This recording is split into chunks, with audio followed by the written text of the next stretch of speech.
1 Kings chapter 14. About the same time, Ahijah, son of Jeroboam, got sick. Jeroboam told his wife, "Disguise yourself, so no one will know you're my wife. Then go to Shiloh, where the prophet Ahijah lives. Take him 10 loaves of bread, some small cakes, and honey, and ask him what will happen to our son. He can tell you, because he's the one who told me I would become king." She got ready and left for Ahijah's house in Shiloh. Ahijah was now old and blind, but the Lord told him, "Jeroboam's wife is coming to ask about her son. I will tell you what to say to her."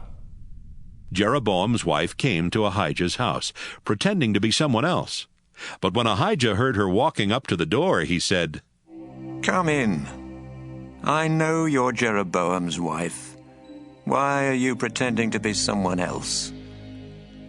I have some bad news for you. Give your husband this message from the Lord God of Israel.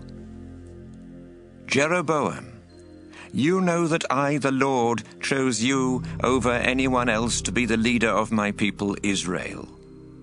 I even took David's kingdom away from his family and gave it to you. But you are not like my servant David. He always obeyed me and did what was right. You have made me very angry by rejecting me and making idols out of gold.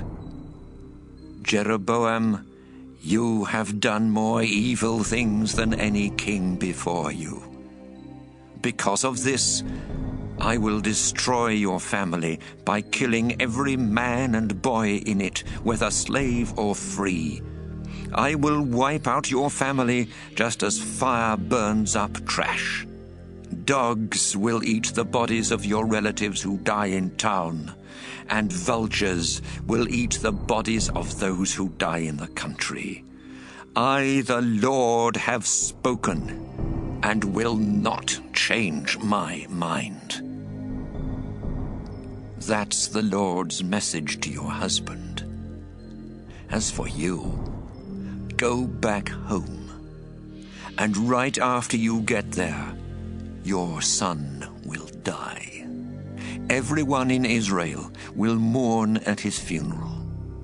But he will be the last one from Jeroboam's family to receive a proper burial, because he's the only one the Lord God of Israel is pleased with. The Lord will soon choose a new king of Israel, who will destroy Jeroboam's family. And I mean very soon. The people of Israel have made the Lord angry by setting up sacred poles for worshipping the goddess Asherah.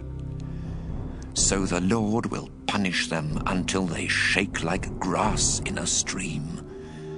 He will take them out of the land he gave to their ancestors, then scatter them as far away as the Euphrates River.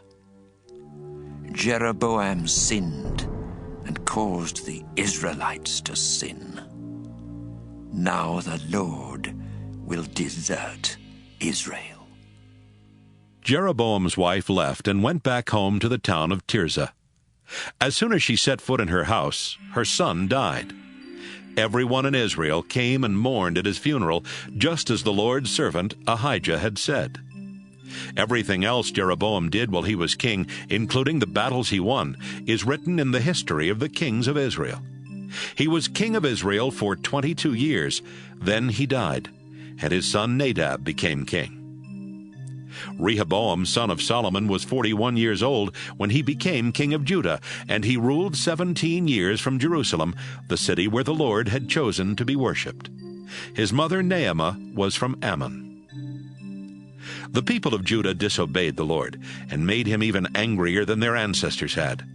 They also built their own local shrines and stone images of foreign gods, and they set up sacred poles for worshiping the goddess Asherah on every hill and in the shade of large trees. Even worse, they allowed prostitutes at the shrines and followed the disgusting customs of the foreign nations that the Lord had forced out of Canaan. After Rehoboam had been king for 4 years, King Shishak of Egypt attacked Jerusalem. He took everything of value from the temple and the palace, including Solomon's gold shields. Rehoboam had bronze shields made to replace the gold ones, and he ordered the guards at the city gates to keep them safe. Whenever Rehoboam went to the Lord's temple, the guards carried the shields, but they always took them back to the guard room as soon as he was finished.